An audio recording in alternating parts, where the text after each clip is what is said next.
Hello, and welcome to the Millennial Nutritionist Podcast. I'm Isla Garcia, master's degree of nutrition science and registered dietitian, and I'm going to make weight loss realistic, sustainable, and uncomplicated for your busy lifestyle.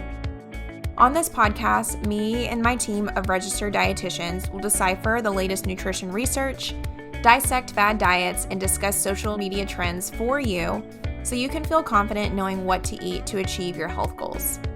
Research suggests that most weight loss programs aren't successful, but my experience has taught me that this is not because the participants aren't committed. It's because those diets are designed by non-nutrition professionals and center around severe restrictions. We are here to provide the facts about the science of weight loss so you can have the success you want and continue living your best life.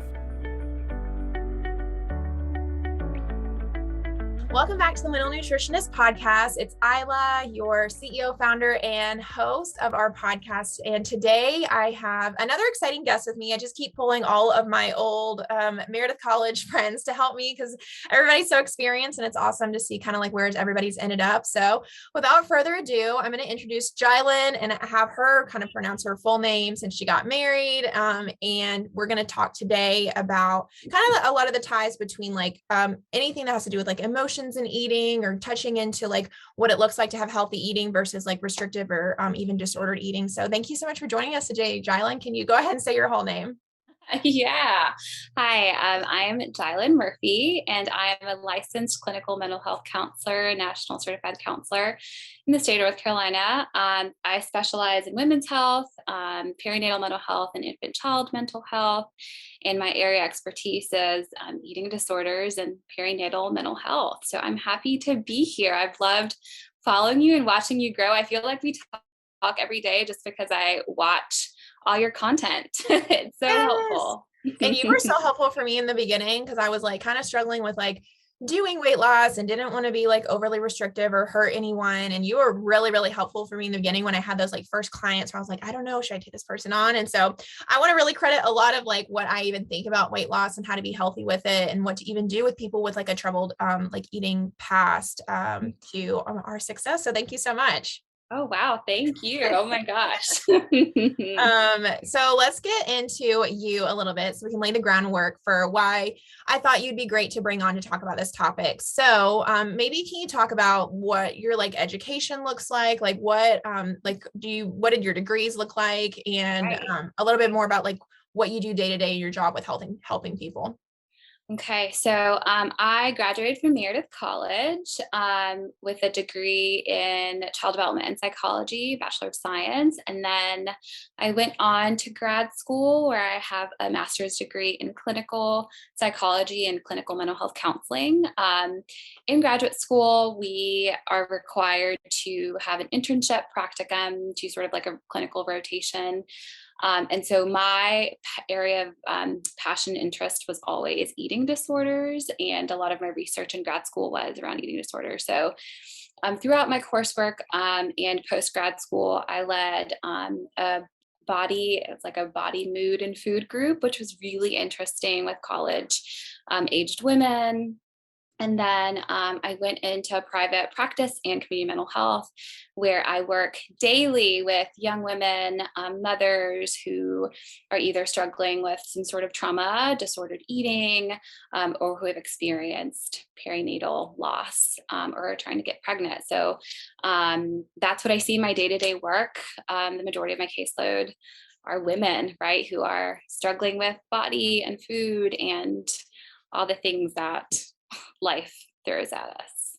Wow. Well, perfect. Yeah, I think that's perfect for what we are going to talk about today then, because we do have a lot of, most of our clients are really women, and a lot of now since we really focus on helping millennials. Our millennial age group, like everybody's either thinking about becoming a mom or deciding if they do or not, or thinking about their influence, even with like maybe like other kids in their life. So I think that's great that we're getting ready to dive into it. What about you? Like, what do you like to do in your free time? I know you're a mama of two, right? Oh my gosh. Yes, I can't believe it. So in my free time, I sound like such a nerd. I love doing research in my field, just reading up on different articles or journals, different like research studies that are coming out. I also working at UNC doing some research in women's health, mainly just with women of color who are postpartum or who have experienced loss. I love working out, being outside. I think COVID has definitely given me a new appreciation of like the world and nature and just like being out in nature. And I love to cook, spend time with my dogs and my family. And I think of myself as like a wine connoisseur because I like to research wine and how it's cultivated. That's what I do for Awesome. fun. Fun. I love it. All right. Well, diving into kind of the meat of the questions I had for you. First off, really broad, like, can we go ahead and define, or can you define what a healthy relationship with like food looks like? Right. So when I'm working with my patients or clients, one of the things that we focus on is like psychoeducation about what a healthy relationship with food might mean. And so at the core of that is basically having this awareness and mentality of the fact that food is something that our body deserves, right? It's not something that is bad, right? Or good. It's sort of honing in on like this gray area of like, it's food, right? It's like most of us engage in black or white thinking. And so like when you think about society, it's like, oh, well, this food is bad or this food is good. So a healthy relationship with food, I would say, is being able to identify food as something that's good for your body, something that your body needs. It's fuel, just like a car needs gas to run, like we need food. And so having sort of this radical acceptance, this thought of like, okay, well, food is what my body needs, right? Helps us form this foundation of a healthy relationship with food. Yeah, I think I like totally agree with that. I literally just posted yesterday, I posted a TikTok because I got off a call with a client, and her first goal for starting with me was to stop emotionally eating. And every time somebody says that, it seems like we never even have to work on it. Once we start just working on realizing that all food, can really fit and every food has a purpose, it just magically seems like it goes away, along with, I think, like eating more foods that like make you fuller and destigmatizing all of that. And she was amazed that we never even had to work on it. And that goal was already addressed within like the first week. So I feel like, go, Isla. yeah. But I talked in there about how we don't need to see food as good or bad. Even like coming from like a weight loss dietitian, there's really no need for that either. So now that we have established there's no good food versus bad food, how do we have that though play into weight loss? Because a lot of times when we think of weight loss, we do need to restrict something like through being in a calorie deficit, right? Like more so just like overall calories, not one specific food. But how do we protect our mind when we're trying to lose weight, knowing that we need to restrict something to lose weight? I think that going back to a healthy relationship with food, right? When we are working with someone who's a registered dietitian, someone who knows what they're doing, right? Like sort of not necessarily fixating on the foods, right? But focusing on your calorie intake, right? So it's almost sort of like taking a step back and reframing your thought process from like, oh my goodness, like I can only eat these amount of foods or whatever, right? To like, okay, well, this falls within the box of what I need to eat, right? So that sort of helps establish this kind of healthy thought process about like this restriction, right? That we are placing ourselves in order to achieve the goal. Does that answer the question? Yeah, I think what I hear you saying is just going back to when you are trying to lose weight, knowing that you need to be in a calorie deficit doesn't mean that like specific foods are still bad or good. It's more just like looking at everything on an equal playing field, but knowing that the calories still need to be in a range that promotes weight loss. Not saying I absolutely can never have cupcakes. I can absolutely never have wine or something like that. Is that what you're saying? Yes, right. Because then that restriction leads to that fixation. And that's where we see these negative and unhelpful thought processes begin. And that then leads to just unhealthy relationship with food. Do you love our realistic approach on nutrition but want to dive a little bit deeper? Let me tell you about the Millennial Living Membership Program. This was designed to help you stay motivated and inspired no matter what health journey you're on. We develop monthly nutrition and fitness challenges with prizes you can win if you stick with it to help motivate you through every month. To inspire you, we upload weekly recipes with downloadable food lists, monthly food demos, and we can even have a registered dietitian answer your questions on nutrition and weight loss. Our members form a community with other like-minded people to help support each other on their health journey. If you are seeking a way to stay motivated throughout your health journey with our method in mind, try signing up for the Millennial Living Membership Program for the first 2 weeks free by signing up on our website at themillennialnutritionist.com. What does having a healthy relationship with weight loss mean, or like, can that even be achieved? I think it is something that can be achieved. So, one thing I encourage people to focus on is why? Why do I want to lose weight? Is this because it's something that I want for myself? Is it something that my doctor has told me this needs to happen? Or is it like for other reasons, right? And so if we focus on weight loss and what would it mean to lose weight? Does that mean I would gain strength? Does that mean my clothes would fit fit a certain way? And what does it mean if it takes this long to get there, however long to get there, right? Where we can get this state of awareness of like, okay, like weight loss will take a while, right? May take a while. It's not going to happen in like 2 days. And looking at it from that standpoint, I think really helps people understand that it is something that healthy weight loss is something that needs a foundation, like you guys provide with your program, for it to be sustainable. And I think that when we can have a healthy relationship with food, weight loss, and a healthy relationship with weight loss then follows suit.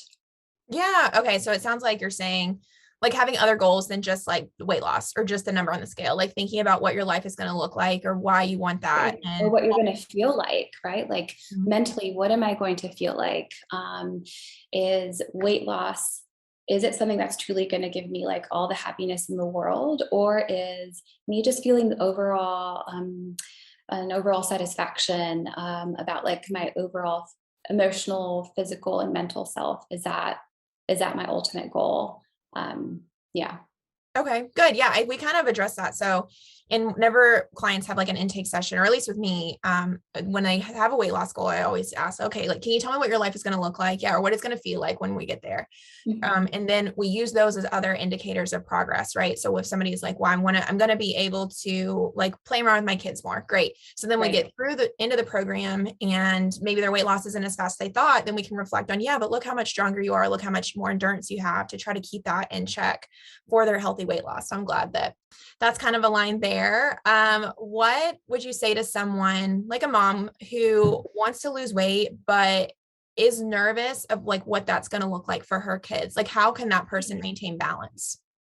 Where I start with my mamas is working on our language, right, about our bodies and weight loss, and incorporating your kids in kind of education about food and how awesome it can be, right? Like teaching them about vegetables or cupcakes or whatever it is that you all have at home, right? So trying to have, if you can, like trying to incorporate your children, trying to teach children early on, like how food nurtures our bodies, and how we can listen to our hunger cues, right? A lot of people that I see that come to me have no idea what a hunger cue is because they've been either emotionally eating for so long or like food has been what they've used to cope or self-soothe or regulate for so long. So like starting there and teaching our children while also teaching ourselves, having that self-compassion can get us to a really good place as mamas, as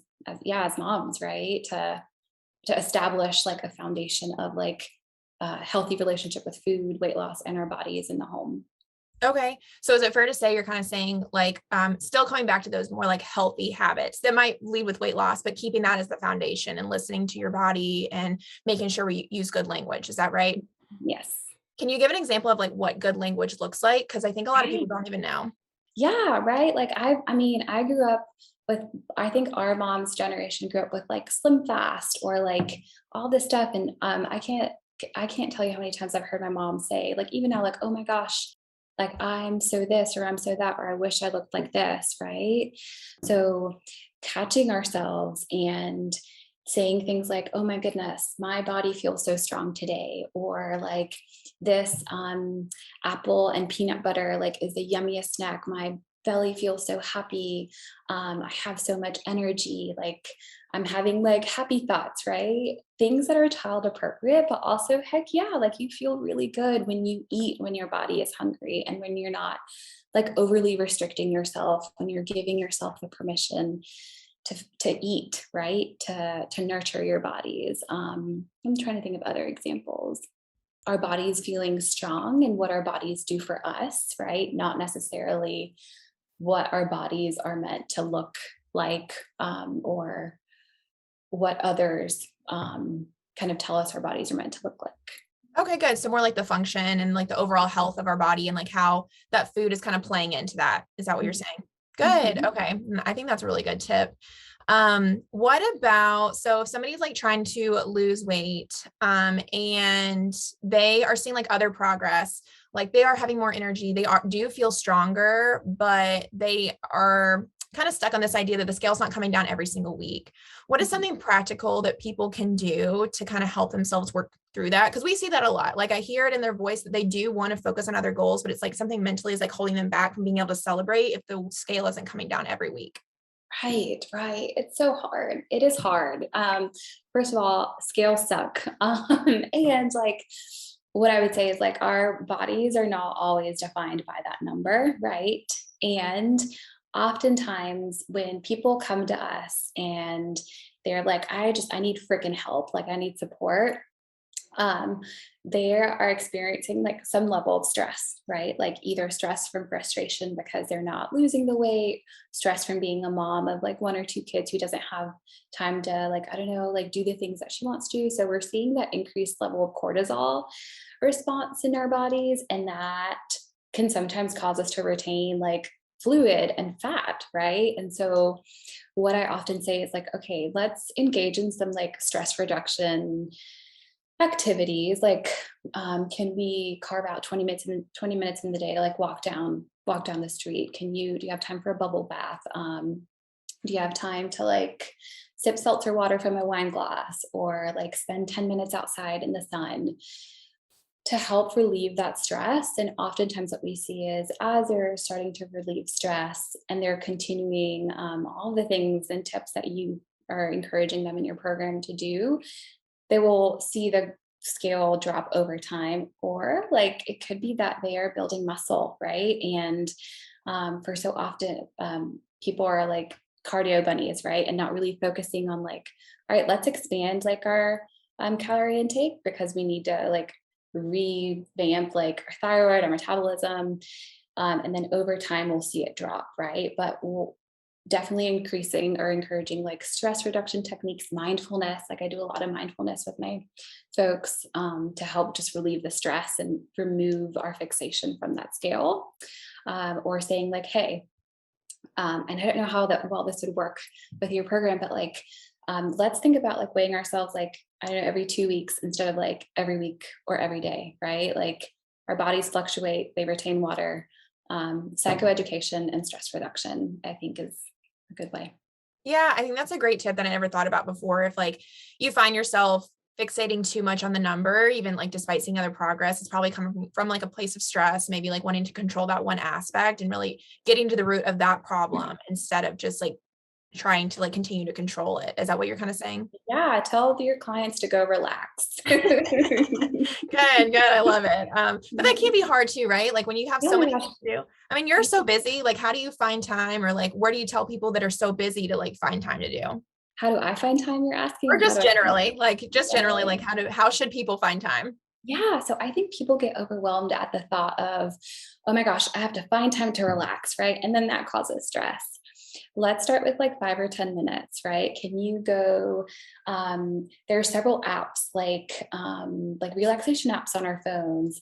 Can you go stretch for like 5 or 10 minutes? And that adds up. Like over time, that adds up. Can you like carve 20 minutes in the evening to like um, have like fancy seltzer water or like spend time outside, like practicing deep breathing, anything to help regulate your nervous system. Like try to establish like tiny routines throughout your day and then add on as you have more time, which most of us don't, right? But yeah, I think start small and then you can add on. So encouraging people, even myself, like I take 20 minutes a day to like do a workout in my closet away from my children, or 10 minutes in the evenings to just sit outside on the porch and like a total therapist, like mindfully enjoying like the weather and nature and just like taking in everything.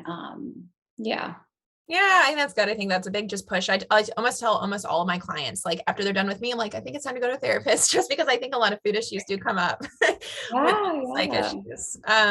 Maybe let's go on the opposite end. So can you paint a picture for us? Like what happens if you don't have a healthy relationship with food, or like healthy relationship with food, weight loss, as you're trying to lose weight, like you're doing like some crazy fad diet, like what would that like manifest eventually into?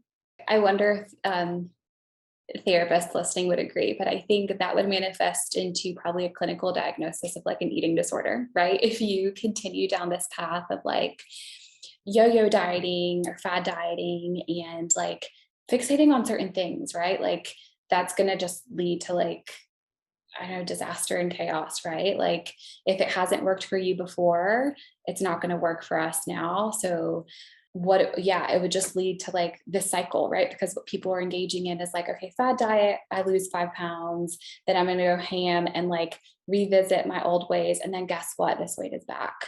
And so then it causes like psychological distress. You become anxious and frustrated and like, why is this happening? Right. And then you give up and depression ensues and it's just nasty and it's vicious. When which I really wish we would do is take a step back and practice some self-compassion, find people like you to help teach us, right, about like food not being the enemy and food being something that nurtures us and helps our body grow and keeps us moving.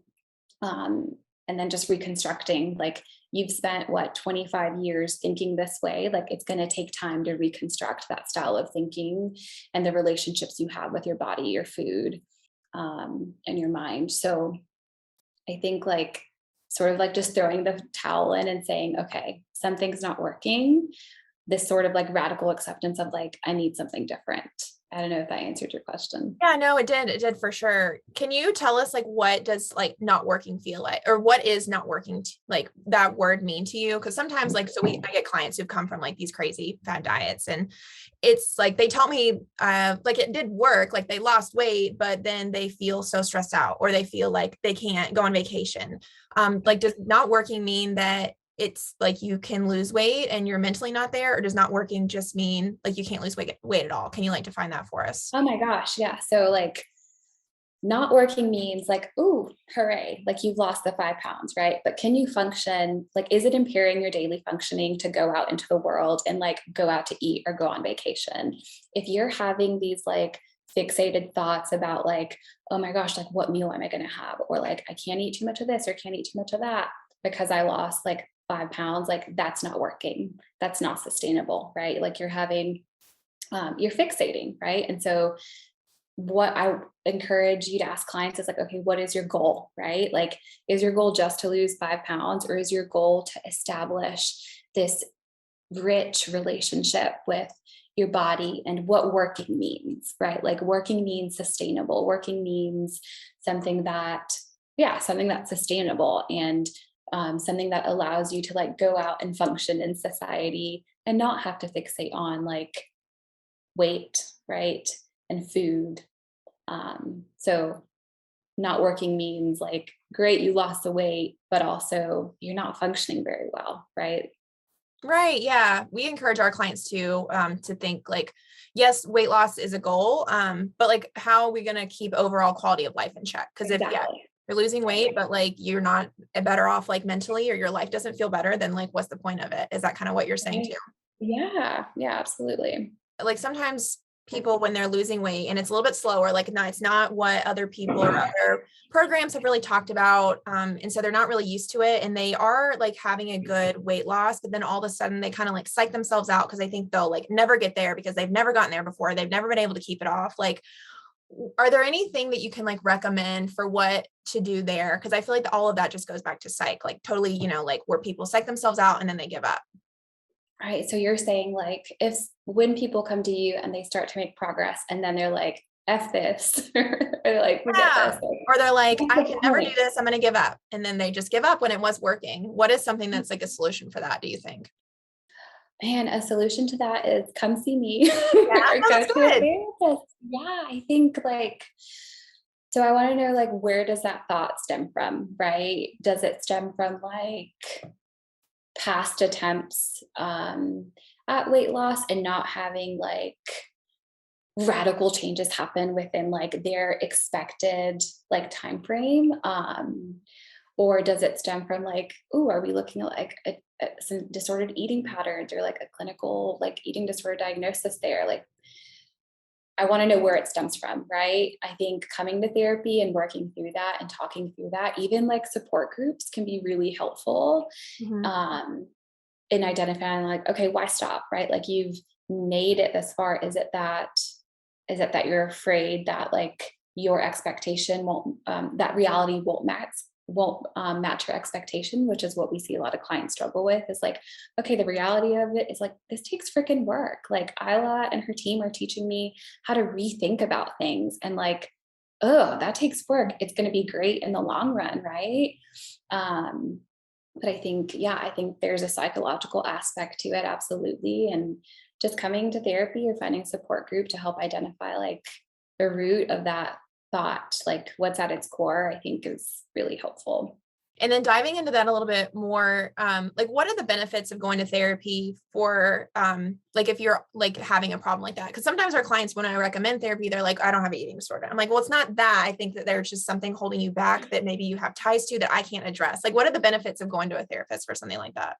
Right. I think one thing that struck me is like the response, like, I don't have an eating disorder. Like, yeah, because like people don't want to be labeled as having an eating disorder. But the reality of it is like a lot of us are walking around with some sort of disordered eating like Mhm. patterns and behaviors, and there's support out there for you. So what we can do in therapy is um, we teach a lot of like just self-acceptance and compassion, and like even saying those thoughts out loud that we've either compartmentalized or keep inside can help start to process like this idea of like, oh, like I've been really mean to my body for a really long time, Mhm. and now it's time to like figure out like essentially like reborn, and I'm learning how to like reintroduce the idea of like my body having a purpose to like help me walk around and move rather than like what it looks like. It's more of like what I feel like, right? Like just some reconstructing. So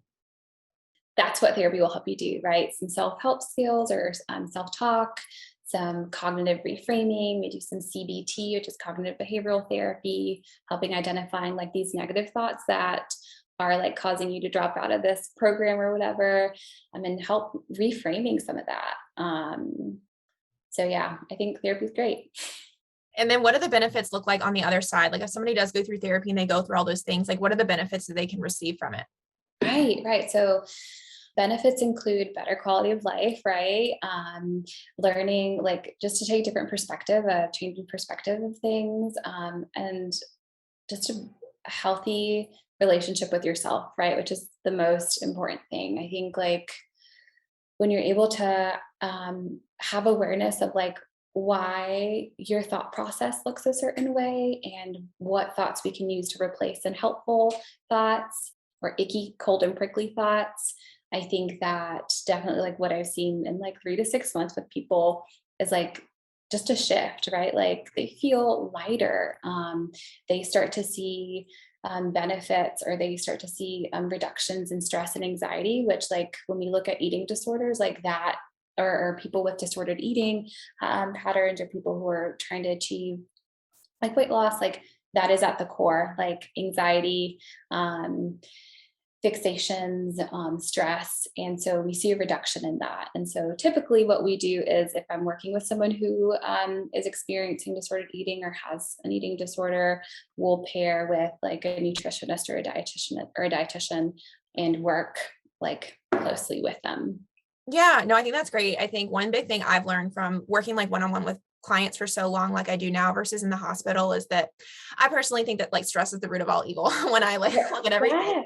Because even with Yes. being overweight, like a lot of times it seems like it's more of just like either a side effect of maybe just like not knowing the right information, but I also see a lot of it like stress from overworking and then emotional eating or feeling alone and emotional eating. And I feel like you're kind of talking to that too.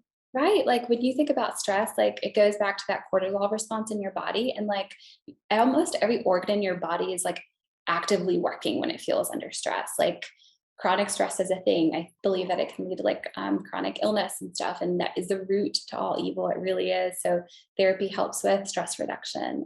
It is the happy place that all people should come to help them. For those who are maybe at a lower body weight, but maybe even not, I sometimes get clients who come to me maybe from somebody else and they are ready to like stop tracking. They're at like a goal weight, but then they still struggle with this idea of like constantly wanting to weigh themselves and still picking that lower number. Like what is a good, like a point where you normally recommend for people to just like maybe step away from the scale and stop weighing themselves and just focus on other things? Or is that just, it's dependent on a person's goals? It's dependent on the person's goals and like safety wise, right? So like when we're working with people, whenever they start to fall into that range of like this is an unhealthy weight, Mhm. like an unhealthy low weight, that's when we could probably also actually recommend like a higher level of care, Mhm. and just definitely say like let's step away from the scale because what is a healthy goal? Like let's look at you, let's look at your health and what is health? Like what would be a good goal for your body, right? Anything lower than that, your body's probably going to go into stress and like the reverse is going to happen. So like I try to revert back and push people away from the scale, right? Like once they're at this a healthy goal, right? Like we're done with the scale. Yeah. And we're trying to focus like on intuition, like what does your body feel like? Mhm. Um, yeah, but it's also case by case basis. Gotcha. Gotcha. Yeah, no, that's like in line with what we normally recommend too. Like we kind of say the scale is a just a good indicator. Do we have the calories like right? Like more so like a data point for us, like, you know, is something going on there, but it should never be like the be all end all. And especially when you're in a good groove and you've gotten all the habits established, it's time to maybe like step away from the scale and just let your body do its thing. But for some Right. of those people we have, I find a lot of my mom clients too, who are super goal oriented. I hear them saying that they want a goal, but then because like media is like so crazy with all the things they recommend, they don't know what like a healthy goal really looks Right. like. What, like for those types of people who know that they shouldn't be focusing on the scale, but they want a goal, what would be the answer to that? Whew, it depends, right? Like it's tough. Like usually if I'm working with a mama and they're like a year postpartum, I'm like, ooh, I want you to focus on like preparing your body just because like it went through the hell and back, right? Bringing this baby to the world. So I think working with a dietitian and receiving that education about like okay what does a healthy goal look like for you and how do we eliminate like all these societal messages that we receive on Instagram or like the news about like oh like you can eat whatever you want, yes, awesome, right? But also with like a balance. Mhm. So establishing this idea of like balance is what we need in order to achieve a healthy goal or in order to achieve the goal that you want. There's a lot of information coming from several outlets about like what we should do, what we shouldn't do. So I want this mom, this person to focus on, okay, like what does she feel she needs to do, right? And then they work with you and you can help them kind of identify like, okay, this is what I'm recommending, this is what I'm not recommending. I don't know if that answers your question. It's so broad. Yeah. um No, I feel like what I hear you saying is what we talk about a lot too is honestly just like working with a professional to set those goals for you. yes. Because when you're following somebody more on Instagram who has like really no credentials or doesn't really know what they're talking about and you pick your goal that's Like aligned with, everyone thinks they're a dietitian these days. I'm like, yeah. nope, this is so unhealthy. Some of the things I'm like, oh my gosh, people. Yeah. Yes. But if your goals or you're just picking your goals based on what they do, then that's when we can get, I think, a little into the scary zone. And so Yeah. even maybe I feel like I hear you saying like, let's just let the professionals pick the goal for you and kind of lead from there. Is that what you're saying? Yes, like that's what you're here for, right? But you're right. Like I think people to save money, right? They decide like, oh, like I'm my own, I'm my own professional. I'm gonna determine this. And then like they're still lost, right? And they need guidance. And what I always say is like, taking care of yourself might be expensive, right? But in the long run, like it's going to be totally worth it. And it's the best investment you can make, mama. So do it. Find yourself a professional to help you, really help educate you, right? Because Instagram is not, like some people on Instagram are not credible. And so like find a professional to help you establish healthy goals. Yeah. What do you say for people that do have tons of people they follow on Instagram and they kind of come to you and they'll be like, yeah, but they're doing this. And like, should I be doing that? Like, what would be your advice for somebody who says that? My advice is usually like, you are here for you, right? You're not here for them or them or them. Everyone's bodies are different. So let's try to leave everything you see on the outside of our session. But really just like focusing on themselves. Like people are going to share the best of things on social media. And so like when we're focusing on everyone else, like we're losing focus on ourselves, right? So that's usually what I say, to have self-compassion, to have patience. I know it's really hard, but to trust the process, which people also don't like to hear, but It's true, right? Like self-compassion, talking to a professional, get off Instagram for like a week or a month, take a social hiatus, and good things will follow. Yeah. That's typically what we say as well. I even had a client, I think yesterday, and she said a coworker was like telling her that she was only exercising 30 minutes a day and losing like 10 pounds a week. And she was like, why am I not doing that? I was like, 10 pounds a week. I was like, okay. I was like, we don't know if any of that was true. We don't know if she's also like not eating very much. We don't know if she's also walking. We don't know, like, she's probably not just only exercising and she's probably not really losing that much weight. Right. So, and I feel like is that even possible for like a average weight person? No. Oh my gosh. No. But yeah, just focusing on yourself, focusing on like what you know is right and what you're doing for yourself is kind of what I hear you saying. Is that right? Yes. And last question, just so people can walk away with some like tangible tips. So say somebody's starting a weight loss journey and they want to be mentally healthy about it, but they don't know what to do. What are your tips for somebody who wants to start a weight loss journey, but wants to be healthy about it? So my first question is, why? Like, what's the objective? Like, are you doing it for yourself? It makes me think about the video clip I watched that you found. But it's like the shift on like, okay, health and wellness, right? And your body feeling really good, right? Feeling and achieving like long-term wellness and long-term health. So focusing on like what the person's goal is, like, do you have this unrealistic goal of like losing 90 pounds in like 3 months? Or is your goal wellness, right? Wellness I can work with. Mindfulness, holistic wellness I can work with, right? But an unhealthy goal, like you can go to any clinician, any dietitian, and they're going to say, we need to tweak that, right? So, or my tip for clients or people listening is like really trying to identify like, okay, why? Like, why do I want weight loss? Is it because I want to feel good? Is it because I want to look good? And like, how is my mental health going to be affected in the process? Like, how can I achieve these goals while maintaining like a healthy mind-body relationship? So yeah, really ask yourself why, right? And like, can I do this in a healthy way? If I can't, come see professionals or seek out a professional to help you. Yes, definitely. Because I tell people all the time, like, I'm a dietitian. Yes, I can address the food, but sometimes I can identify when the food isn't the problem. It's the way you think, or it's the way that you are processing like your thoughts around weight loss, which is actually holding you up instead of like your nutrition. So I think, yeah, totally align with what you're saying, like finding that professional, but also figuring out like the why behind why you want to do it. And is the way you're going to do it going to help you to have a better overall quality of life with everything. Well, thank you so much for joining us today, Yailyn. I think this was super informative since it's a topic I can never really address since I'm not a therapist and don't pretend to be. Thank you so much for coming on today. Yeah, thank you so much for all that you're doing, Isla. You are awesome. Thank you so much for listening to the Millennial Nutritionist Podcast. For daily weight loss tips and nutrition information, You can find us on Instagram at the.millennial.nutritionist and on TikTok at millennial.nutritionist. If you find this information helpful, please subscribe to the podcast and share it with a friend who needs encouragement on their health journey. See you in the next episode.